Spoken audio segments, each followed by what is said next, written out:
Ser podcast. Ahora mismo no me da para pagar el alquiler del piso. Evidentemente no trabajo, entonces sí que tengo la ayuda de mis padres. La inquietud por la compra o el alquiler de vivienda para pagar el alquiler, entonces no tienes después para comer. no deja de crecer.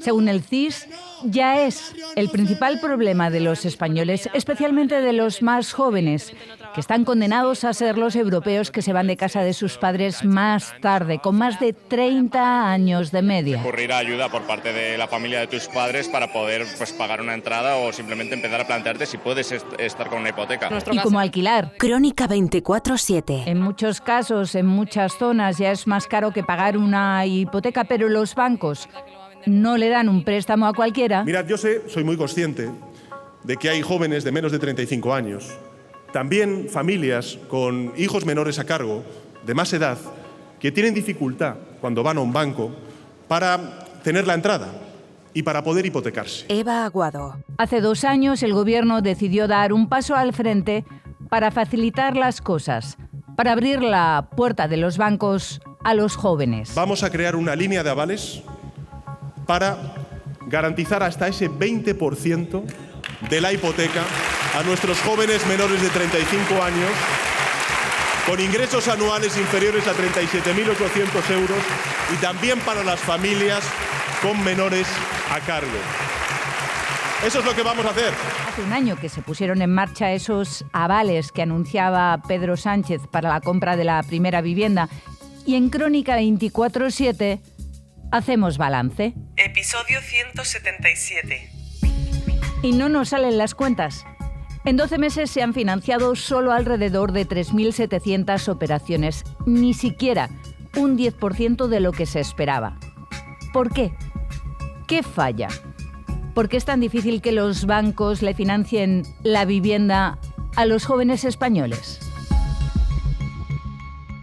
Vivienda, el pinchazo de los avales. Por Pablo Anzola. Para Daniel, de 34 años... Llevo 10 años viviendo de alquiler aquí en Madrid y bueno, pues la situación hacía que yo mis ahorros los haya ido gastando en los alquileres que año a año han ido subiendo una barbaridad. Comprarse una casa era prácticamente impensable. Y bueno, pues a mí me han dejado sin la opción de poder ahorrar para tener la entrada a un piso. Empezamos a informarnos, llamamos al ICO para ver si entrábamos en los requisitos y la verdad es que los cumplíamos todos. Habla de los avales públicos que el gobierno lanzó en febrero de 2024 para facilitar el acceso de jóvenes como él a la compra de su primera vivienda. Nosotros en general muy contentos con esta ayuda que ha hecho que hayamos podido casi que cumplir un sueño de tener una casa en propiedad. Un sueño que han podido cumplir pocos. Su hipoteca, que ha conseguido gracias al ICO, es una de las solo 3.700 que ha avalado ese organismo desde que el programa entró en vigor. Nosotros vamos a ser tu avalista. El Estado será tu avalista y vamos a protegerte para que puedas acceder a esa hipoteca para tu primera vivienda. La ayuda ha llegado al 7% de las 50.000 personas que estimaba alcanzar el gobierno antes de finales de este año. Así que la pregunta es ¿qué ha fallado? ¿Por qué una medida a la que se han adherido la mayoría de entidades bancarias en nuestro país y que se anunció además como un pasaporte directo para una casa en propiedad no termina de despegar? Mirad, yo soy muy consciente de que hay jóvenes de menos de 35 años que tienen dificultad para tener la entrada y para poder hipotecarse. Pues bien, a través del ICO vamos a crear una línea de avales para garantizar hasta ese 20% de la hipoteca. Esta era la idea del gobierno. El ICO, el Instituto de Crédito Oficial, avala hasta el 20% de la hipoteca, de forma que esa entrada de miles de euros que muchos jóvenes no consiguen reunir ya no hace falta. El banco concede el 100% del crédito. Y esos avales alcanzarán ese 20% que falta para que el 100% del coste de una vivienda pueda estar a disposición de los jóvenes. Una propuesta del gobierno socialista, pero no solo, porque se ha replicado y ampliado en muchas comunidades del Partido Popular. Vamos a facilitar a los jóvenes la compra de cualquier vivienda libre. Así la presentaba, por ejemplo, Fernández Mañueco, el presidente de la Junta de Castilla y León. El caso es que allí solo se han concedido 139 avales, pero da igual el signo político. Facilitar el acceso a la vivienda. Hemos aprobado en el Consejo de Gobierno abrir una nueva convocatoria de Mi Primera Vivienda. Las cifras son marginales en todas las comunidades autónomas. En Navarra o en Cantabria, por ejemplo, se han firmado menos de 30 desde que los avales están en vigor. Y hay varios obstáculos que explican estas cifras. Si hoy eres joven, tienes menos de 35 años o eres una familia con hijos a cargo. El primero, las condiciones. Y un empleo estable, que tienes un salario digno. Un salario que se limita a 37.000 euros brutos al año. Entre los dos, o sea, yo y mi pareja, no podíamos superar los ingresos y casi de que una persona ahora mismo, casi que tampoco lo podría comprar aunque fuese de manera individual. Y eso dejó fuera, por ejemplo, a Sonia, de 26 años, que junto a su pareja buscaba piso en Teruel. La segunda gran barrera es la del precio del piso. Ocurre, por ejemplo, que en el País Vasco ese límite queda fijado en los 300.000 euros, pero de las 1.700 viviendas anunciadas en Bilbao, en Idealista, más de la mitad no cumple ese requisito. El banco con la hipoteca fija a 30 años más barata. Nueva hipoteca mixta Sabadell. Las entidades bancarias también están dificultando algo las cosas. Al conceder el 100% del crédito sobre el valor del inmueble, endurecen las condiciones de financiación. Es verdad que ya nos avisaron en el banco que al ser una cantidad de dinero muy grande, seguramente las condiciones no serían tan buenas como en otro tipo de hipoteca y que el interés iba a ser más alto, se queda en un 3%. Y aunque Daniel tuvo suerte, el banco presta más dinero, con menores garantías, así que los tipos hipotecarios pueden escalar hasta un punto sobre los niveles habituales. Además, las cuotas se encarecen y muchos solicitantes no cumplen con los controles de riesgo de la entidad. Nosotros flipamos, porque ellos no tenían ni idea de que era esta ayuda, de que había salido, de que su propio banco lo había firmado. Y quizá el tercer problema esté aquí, en el desconocimiento. Por un lado, el de los propios bancos, que una vez adheridos tardaron mucho tiempo en aterrizar los avales a las ventanillas. Yo me entero de esta ayuda, de que ha salido, de que se ha aprobado. Yo creo que fue por redes sociales, que al final, entre varios amigos que estamos en esta misma situación, nos vamos pasando ayudas. Y por otro, el de los jóvenes. Dani vuelve a ser en esto una gran excepción, porque según un informe reciente de Fotocasa, más de la mitad de los españoles desconoce la existencia de estos avales. Yo creo que al ser una cosa nueva, hizo también que el propietario se pusiera nervioso en muchos momentos, hubo cierta tensión porque se estaba alargando mucho el proceso y bueno, eso hacía que nosotros estuviéramos como flanes. Estamos intentando ayudar a una serie de personas, normalmente jóvenes o con ingresos medios o medios bajos, para que pueda tener acceso a la vivienda. Es aumentar aún más la demanda, sin haber hecho suficiente por el lado de la oferta, ¿no? Y en otros países pues ha ocurrido igual. Desde Funcas, la Fundación de Cajas de Ahorro, Santiago Carbó cree que el programa de avales no soluciona el problema de fondo, la falta de vivienda. Y desde luego, cuando hayamos construido, esto también vendrá bien, claro, pero cuando hayamos construido. Hemos avanzado también en nuestro objetivo por un parque social de vivienda. El gobierno se ha propuesto levantar más de 180.000 inmuebles protegidos, pero mientras tanto, dice, son necesarias ayudas. Más viviendas, mejor regulación y mayores ayudas para el acceso a la vivienda. Según los últimos datos, los jóvenes tienen que ahorrar el 20% de su sueldo durante 16 años para poder pagar la entrada de su piso. Yo me veo más viviendo de alquiler mucho más tiempo de lo que, por ejemplo, vieron mis padres. Pagan un alquiler hoy en día está fatal, pero fatal. El problema es que casi el 40% de ellos no consigue guardar en la hucha ni 100 euros al mes. Pues mal y no parece que vaya a ir a mejor. Esta misma semana el Banco de España ha cifrado en 450.000 las viviendas necesarias para ajustar la oferta a la creación de hogares en un desfase que impulsa los precios. Tengo un paro de 650 euros y mi casa cuesta 800 euros. Pero que no frena un mercado inmobiliario que sigue imparable. Las compraventas están ya en su nivel más alto desde la burbuja en 2007. Te da para pagar el alquiler, entonces no tienes después para comer. Fuera de ahí se están quedando, sin embargo, quienes más lo necesitan.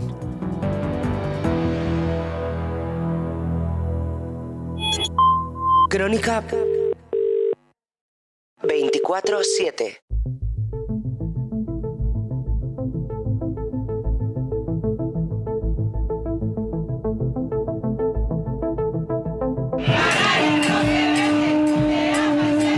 Otra vez la voz de miles de personas se ha escuchado en todas las islas del archipiélago canario.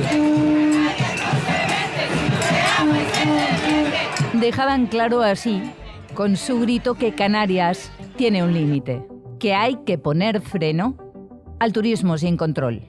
Las protestas contra la masificación turística se escuchan también en Andalucía, en Valencia, en Barcelona, en Baleares, en Madrid precisamente en las zonas hasta las que el año pasado llegaron 80 millones de turistas. De las 17 comunidades, 6 de ellas aglutinen aproximadamente el 90-92% de los turistas que llegan a España, ¿no? Es decir, solo 6 comunidades se hacen cargo de la mayoría de los turistas, como denuncia Santiago Vallejo, presidente de la Asociación de Profesionales del Turismo, un problema de concentración que solo tiene una solución. Uno de los temas que tenemos que tratar de conseguir en España es la deslocalización del turismo, o sea, no es normal.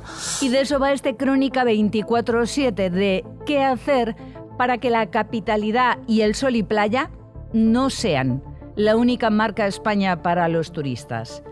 De qué fórmulas emplear para convencerles de que España también es gastronomía, cultura o naturaleza. El turismo en tierra de nadie.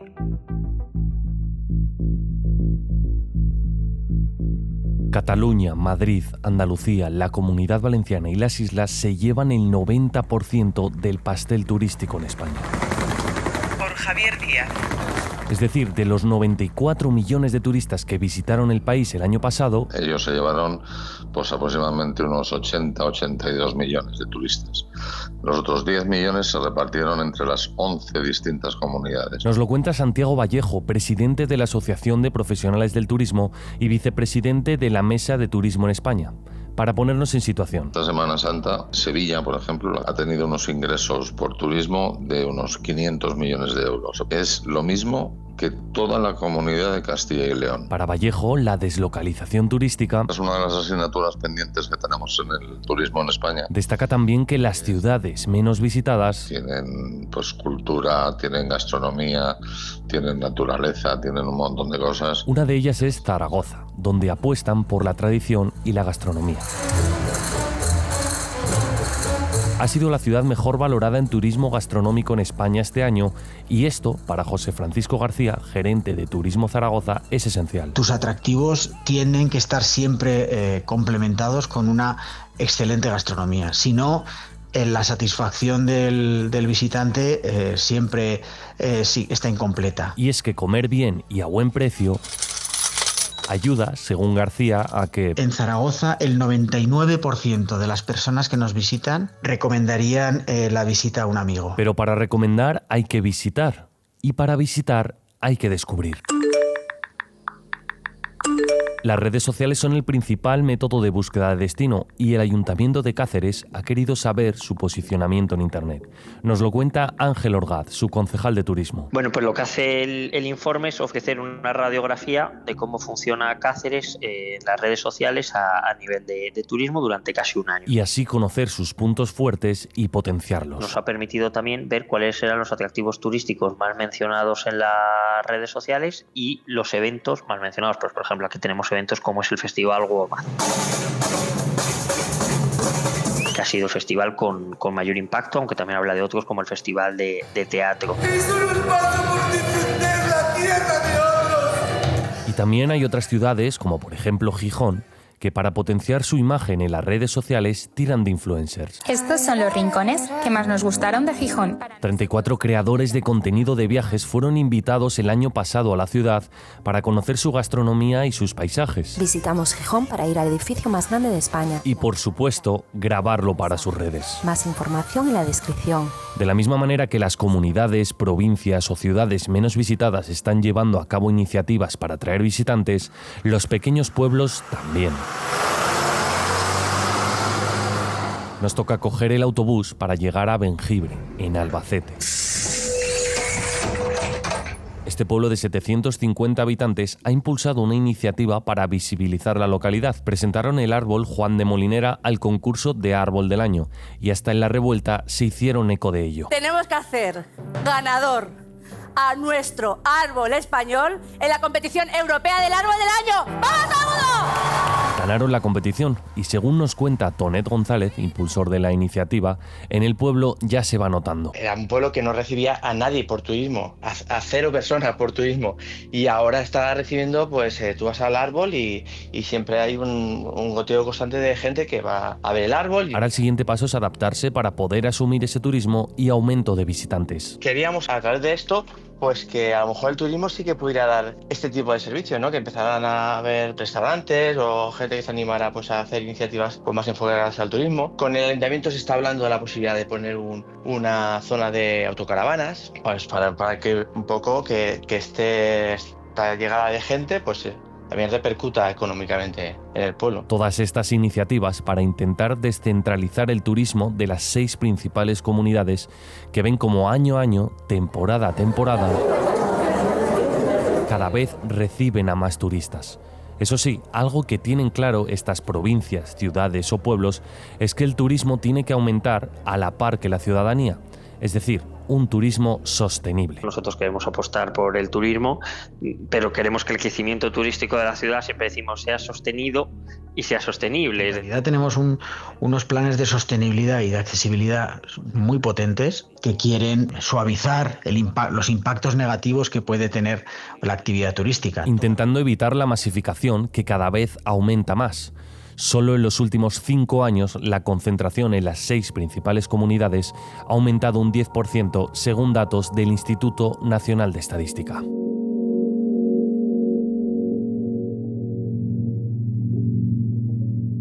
Crónica 24/7.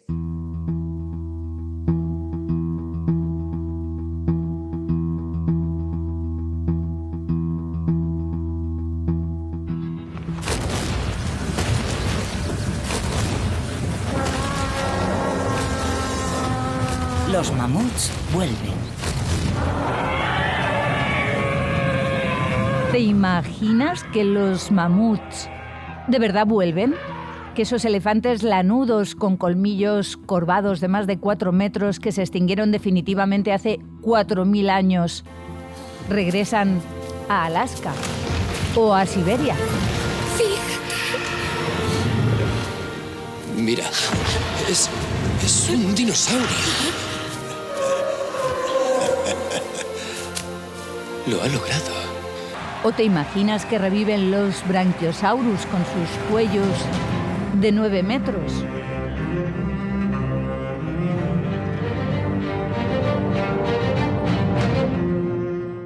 ¿O que los lobos guargos dejan de ser una fantasía televisiva, una fantasía de Juego de Tronos, y se convierten en una realidad?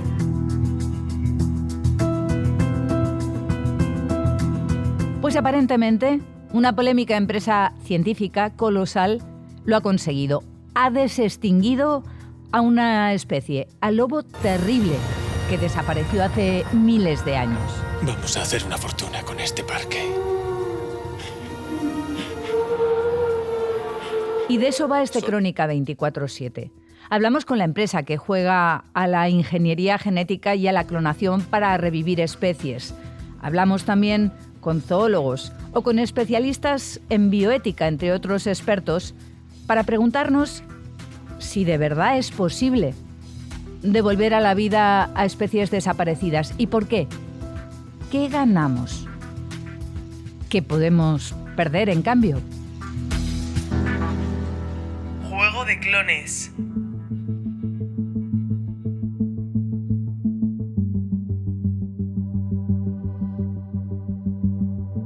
La misión de Colossal Bioscience se centra precisamente en intentar desextinguir especies animales y parecía haberlo conseguido cuando anunció que había logrado devolver a la vida al lobo terrible, una especie desaparecida hace 13.000 años cuyo peso podía alcanzar los 120 kilos y que llegaba a medir 1,5 metros. Por Andrés Puentes. Ben Lam es el CEO de la corporación y en declaraciones a la SER asegura que han conseguido clonar el gen de este lobo casi al 100%. Cogimos un cráneo de 72.000 años de antigüedad y un diente de 13.000 años y les hicimos extracciones de ADN. Extrajimos esos dos genes y los comparamos con sus relativos vivos más cercanos, que son, de hecho, los lobos grises. Estas crías tienen un parecido genético del 99,5% con los lobos terribles. El estadounidense afirma que este nuevo hito científico contribuirá a mejorar el mundo en el que vivimos y que ya pueden verse beneficios reales. Estamos aprendiendo más sobre los lobos y sobre la dinámica de las manadas.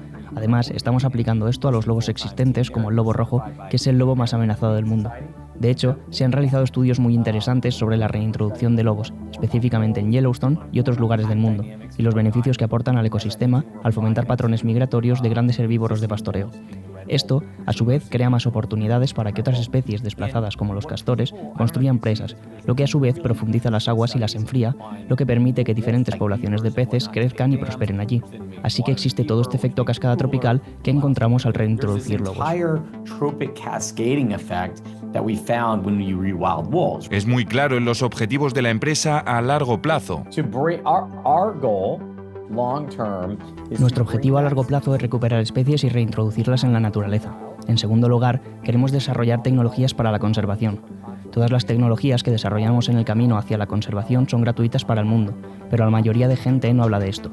Mientras creamos 3 lobos huargos, también pudimos clonar 4 lobos rojos, que están en peligro crítico de extinción.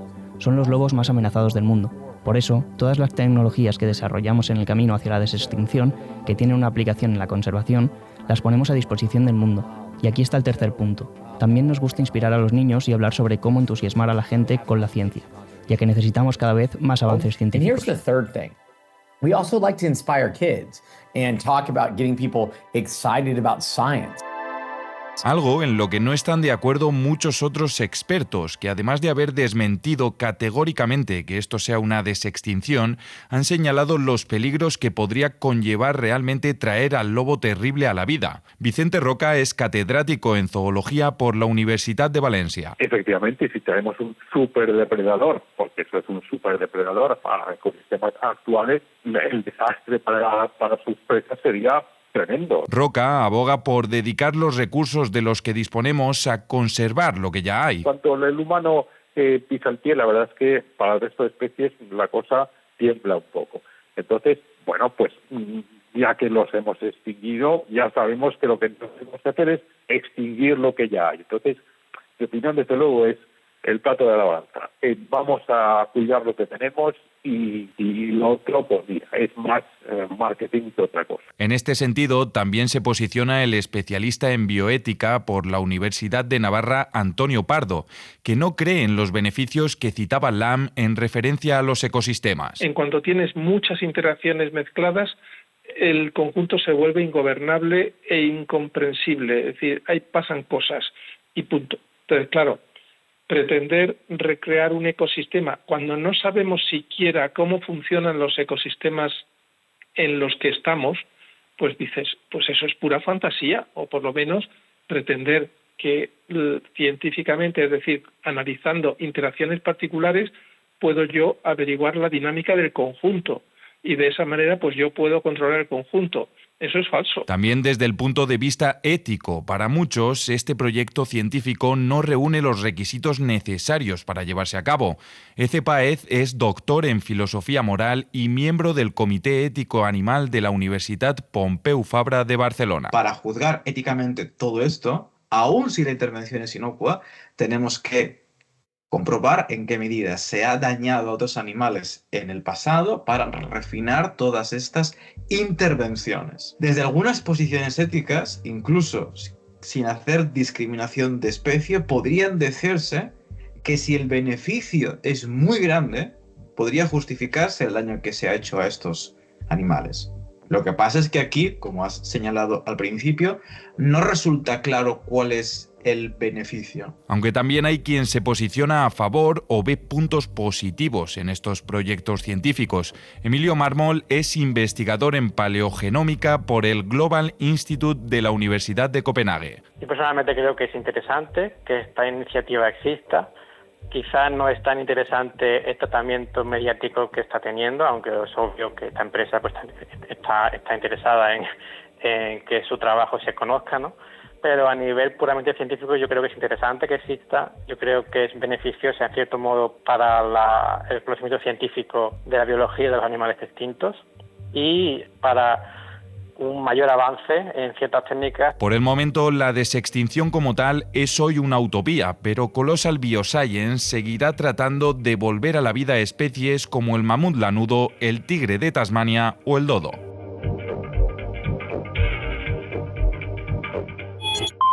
Crónica 24/7. Esto es Crónica 24/7, el podcast de reportajes de la cadena SER que cada semana busca y te ofrece testimonios, historias. Nosotros flipamos porque ellos no tenían ni idea de que era esta ayuda, de que había salido, de que su propio banco lo había firmado. Información, miradas.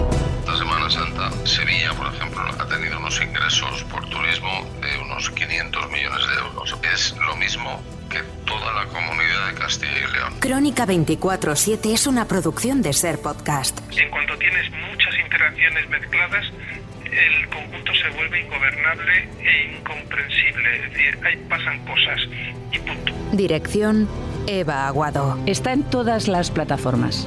Suscríbete. Realización y diseño sonoro: Juan Aranaz. Para no perderte ningún episodio, síguenos en la aplicación o la web de la SER, Podium Podcast o tu plataforma de audio favorita. SER Podcast.